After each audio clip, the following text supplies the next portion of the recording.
வணக்கம். நாம எடுத்துக்கிற ஆன்டிபயோட்டிக்ஸ் உண்மையிலே நமக்கு நண்பனா இல்ல நமக்கே தெரியாம நம்ம உடம்புக்குள்ள ஒரு எதிரியா மாறிடுதா? வாங்க, இந்த ரொம்ப முக்கியமான கேள்விக்கு பதில இன்னைக்கு நாம சேர்ந்து தேடலாம். உங்களுக்கு இது நடந்திருக்கா? டாக்டர் கொடுத்த ஆன்டிபயோட்டிக்ஸ் கோர்ஸ் முடிச்சிருப்பீங்க. ஆனா உடம்பு சரியான மாதிரி ஒரு ஃபீல் இருந்தாலும் ஒரு மாதிரி டயர்டா, வயிறு ஒரு மாதிரி கலக்கமா இருந்திருக்கா? கவலைப்படாதீங்க, இது உங்களுக்கு மட்டும் இல்ல, நிறைய பேருக்கு இப்படிதான் ஆகும். அதுக்கு ஒரு முக்கியமான காரணம் இருக்கு. பாருங்க, ஆன்டிபயோட்டிக்ஸ்ங்கிறது ஒரு ரெண்டு பக்கமும் கூர்மையுள்ள கத்தி மாதிரி தாங்க. ஒரு பக்கம் பார்த்தா அது பயங்கரமான பாக்டீரியா தொற்றையெல்லாம் சரி பண்ணுது. இது ரொம்ப நல்ல விஷயம், சந்தேகமே இல்ல. ஆனா அதே கத்தியோட இன்னொரு பக்கம் என்ன பண்ணுது தெரியுமா? நம்ம உடம்புக்கு ரொம்ப ரொம்ப அவசியமான நல்ல பாக்டீரியாக்களையும் சேர்த்து அழிச்சிடுது. இங்கதான் பிரச்சனையா ஆரம்பிக்குது. சரி, அப்போ இந்த மருந்து நம்ம உடம்புக்குள்ள போனதுக்கு அப்புறம் குறிப்பா நம்ம குடல்ல என்னதான் நடக்குது? வாங்க, இந்த பிரச்சனையோட ஆணி வேரையே போய் பாப்போம். முதல்ல ஆன்டிபயோட்டிக்ஸ்னா என்னன்னு சிம்பிளா புரிஞ்சுக்கலாம். இது பாக்டீரியா தொற்றுகளுக்கு எதிரா சண்டை போடுற ஒரு மருந்து. அதோட வேலை ரெண்டு தான். ஒன்னு, அந்த கெட்ட பாக்டீரியாக்களை கொல்றது, இல்லனா அதோட வளர்ச்சியை அப்படியே ஸ்டாப் பண்றது. இங்க ரொம்ப ரொம்ப முக்கியமான ஒரு விஷயத்தை நீங்க மனசுல வச்சுக்கணும். ஆன்டிபயோட்டிக்ஸ் வைரஸ்க்கு எதிரா வேலை செய்யவே செய்யாது. ஆமாங்க, சாதாரண சளி காய்ச்சலுக்கெல்லாம் போய் இதை எடுத்துக்கிட்டா ஒரு பிரயோஜனமும் இல்ல. இது பாக்டீரியா தொற்றுக்கு மட்டும்தான். இப்ப பார்க்க போற இந்த நம்பர் நிஜமாவே கொஞ்சம் அதிர்ச்சியா தான் இருக்கும். ஆன்டிபயோட்டிக்ஸ் கெட்ட பாக்டீரியாக்களை மட்டும் அழிக்கிறதில்ல, நம்ம உடம்புக்கு தேவையான நல்ல பாக்டீரியாக்கள்ல கிட்டத்தட்ட 90% வரைக்கும் காலி பண்ணிடுது. நினைச்சு பாருங்க, 90%. எவ்ளோ பெரிய டேமேஜ் இது! இதோட விளைவு என்ன தெரியுமா? முதல்ல செரிமானம் சரியா ஆகாது, வயிறு உப்பசமா இருக்கும், கேஸ் ட்ரபிள் வரும். இதெல்லாம் விட ரொம்ப முக்கியமான ஒரு விஷயம், நம்மளோட நோய் எதிர்ப்பு சக்தியே குறைய ஆரம்பிச்சிடும். ஏன்னா நம்ம இம்யூனிட்டிக்கு இந்த நல்ல பாக்டீரியாக்கள் தான் பேஸ்மெண்ட் மாதிரி. சரி, இப்போ பிரச்சனைய பார்த்தாச்சு. இதுக்கு என்னதான் தீர்வு? நம்மளோட முதல் பாதுகாப்பு அரணே இந்த ஆன்டிபயோட்டிக்ஸை எப்படி சரியா யூஸ் பண்றதுன்னு தெரிஞ்சுக்கிறது தான். இந்த மூணு கோல்டன் ரூல்ஸை மட்டும் எப்பவும் மறக்காதீங்க. ஒன்னு, டாக்டர் எத்தனை நாள் சொன்னாரோ அத்தனை நாளும் கோர்ஸை முழுசா முடிக்கணும்.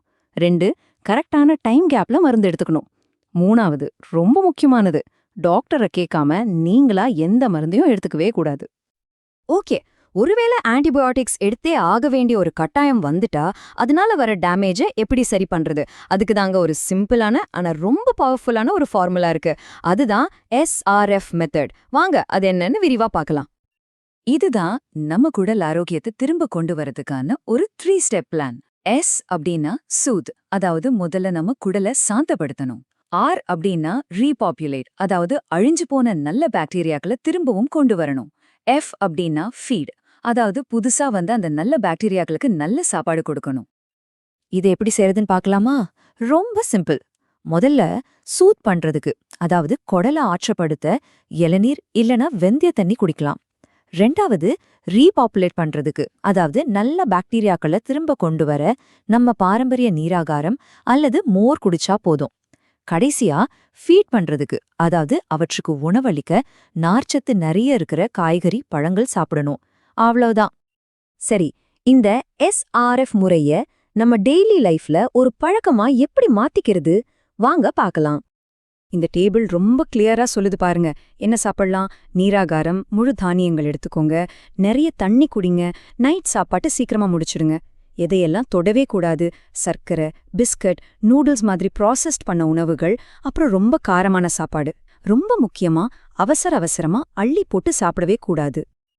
இங்க பாருங்க, இது ஒரு சூப்பரான ஸ்மார்ட்டான ஒரு பழக்க மாற்றம். டெய்லி காலையில பால் ஊத்துன காஃபி, டீ குடிக்கிறீங்களா? அதுக்கு பதிலா நீராகாரம் இல்லனா வெந்தய தண்ணி குடிச்சு பாருங்களேன். ஆன்டிபயோட்டிக் எடுத்ததால வர உடல் சூட்டை குறைக்கிறது மட்டும் இல்லாம நல்ல பாக்டீரியாக்களுக்கும் இது ரொம்ப நல்லது. ஒரு சின்ன மாற்றம், ஆனா பெரிய நன்மை. சரி, நாம இவ்ளோ நேரம் பேசினதுல இருந்து உங்களுக்கு ஒரு சின்ன கேள்வி. டாக்டர் கொடுத்த ஆன்டிபயோட்டிக் கோர்ஸை பாதியிலேயே நிறுத்திட்டா அதனால வர மிகப்பெரிய ஆபத்து என்னவா இருக்கும்? கொஞ்சம் யோசிச்சு சொல்லுங்க பாப்போம். கரெக்ட். பதில் ஆன்டிபயோட்டிக் ரெசிஸ்டன்ஸ். அப்படின்னா என்ன? நீங்க பாதியில மருந்த நிறுத்திட்டா தப்பிச்சு போன பாக்டீரியாக்கள் அந்த மருந்துக்கு அடங்காம அதை எதிர்த்து போராட கத்துக்கும். ஒரு மாதிரி சூப்பர் பவர் கிடைச்ச மாதிரி இன்னும் ஸ்ட்ராங்கா மாறிடும். அப்புறம் என்ன ஆகும்? அடுத்த தடவை அதே மருந்து கொடுத்தா அது வேலைக்கே ஆகாது. இது ரொம்ப ரொம்ப ஆபத்தான ஒரு நிலைமை. சோ கடைசியா சொல்ல வர்றது இதுதான், உங்க குடல் ஆரோக்கியம் உங்க கையில தான் இருக்கு. ஆன்டிபயோட்டிக்ஸை தேவைப்பட்டா சரியா பயன்படுத்துங்க. அதுக்கப்புறம் மறக்காம அந்த SRF முறைய ஃபாலோ பண்ணுங்க. உங்க ஹெல்த்துக்காக இன்னைக்கே நீங்க செய்ய போற அந்த ஒரு சின்ன மாற்றம் என்ன?